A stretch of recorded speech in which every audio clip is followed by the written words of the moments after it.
Oke sob, assalamualaikum warahmatullahi wabarakatuh. Kembali lagi ya di channelku. Buat kalian yang belum subscribe, silahkan subscribe dulu. Dan aku doakan semoga rezeki kalian sehat selalu. Buat yang sakit cepat diberi kesehatan. Nah, buat yang belum subscribe, silahkan subscribe dulu. Nah, kali ini aku mau jawab karena beberapa waktu yang lalu di konten sempat ada yang nanya bagaimana sih kalau penggantian olinya yang benar. Sebenarnya kalau ini standar ya, ada yang pakainya pakai kilometer, ada yang pakainya pakai waktu. Tapi kalau aku lebih cenderung, kalau di dua pilihan itu lebih cenderung pada kilometer. Nah, kebetulan kalau aku punya tips sendiri ya. Jadi ini ada dua oli yang aku pakai. Yang pertama adalah oli Enduro Racing ya. Ini produk Indonesia dan ini juga ada oli Delta Loop. Nah, infonya kalau oli Delta Loop ini oli dari Amerika, tapi sebenarnya kalau di sini sih produksinya adalah produksi Indonesia. Cuman mungkin lisensinya ya. Nah, kalau oli Enduro sendiri kita sudah tahu ya, ini produksi dalam negeri dibuat oleh Pertamina. Nah, hati-hati kalian buat memilih oli karena banyak sekali beredar oli-oli palsu atau opal ya.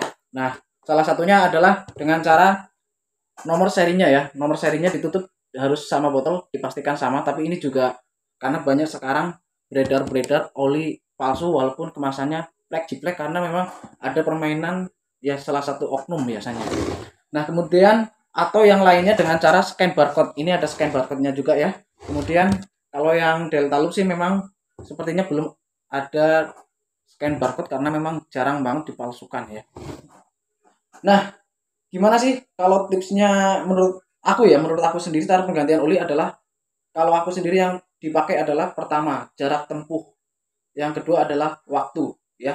Nah, pertama ketika aku touring atau jarak tempuh, yaitu misalnya jarak tempuhnya lebih dari 500 kilometer sekali jalan dan biasanya itu tanpa berhenti karena kadang paling berhenti hanya untuk makan ataupun untuk minum. Itu biasanya atau untuk sholat itu sepulang dari touring berarti PP misalnya ya perjalanan jauh PP berarti kurang lebih 1000 kilometer. Biasanya habis itu aku ganti atau ketika mau berangkatnya diganti, setelah pulang biasanya diganti. Karena apa?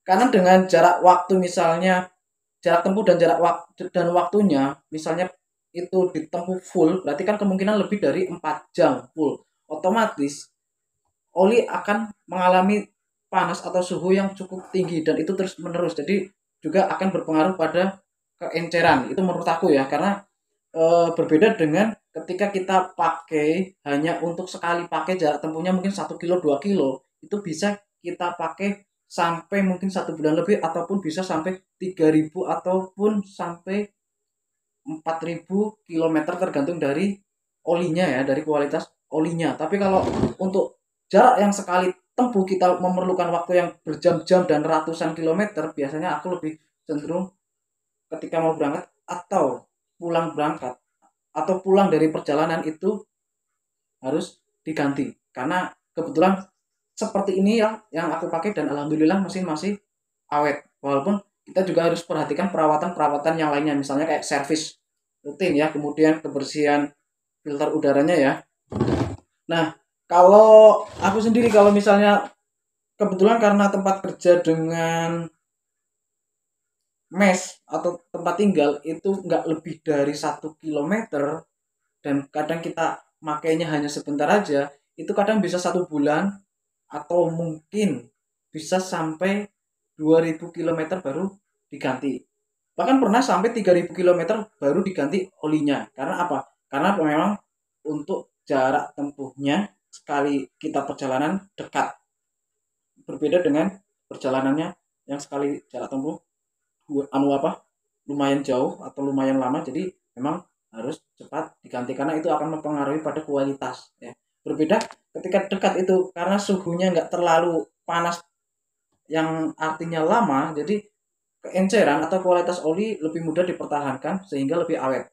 Oke, paling itu aja ya tips penggantian oli dari aku. Semoga ini bisa bermanfaat buat kalian dan ini mungkin akan berbeda dengan rekomendasi dari dealer ataupun bengkel ya. Tapi inilah yang aku pakai dan alhamdulillah motor sampai sekarang masih awet. Waktu itu kebetulan ada dua yang sering aku pakai ya. Ini motor Satria dengan Versa dan banyak review tentang motor itu di kontenku. Silahkan kalian scroll dan memang sebelum saya belum aku praktekkan model kayak gini. Waktu itu untuk Satria Full-nya lebih sering apa ya, mungkin perlu perbaikan bongkar mesin ya, tapi alhamdulillah setelah dilakukan metode ini, motor sekarang terakhir itu bongkar mesin adalah 2021 atau 2020. Alhamdulillah sekarang sudah 2023, nggak pernah bongkar mesin lagi, alhamdulillah awet, syukur. Nah mudah-mudahan bisa awet. Dan kemudian untuk yang Versa pun itu alhamdulillah sudah awet ya dengan metode penggantian yang seperti ini. Nah mudah-mudahan ini sangat bermanfaat buat kalian. Terima kasih. Wassalamualaikum warahmatullahi wabarakatuh.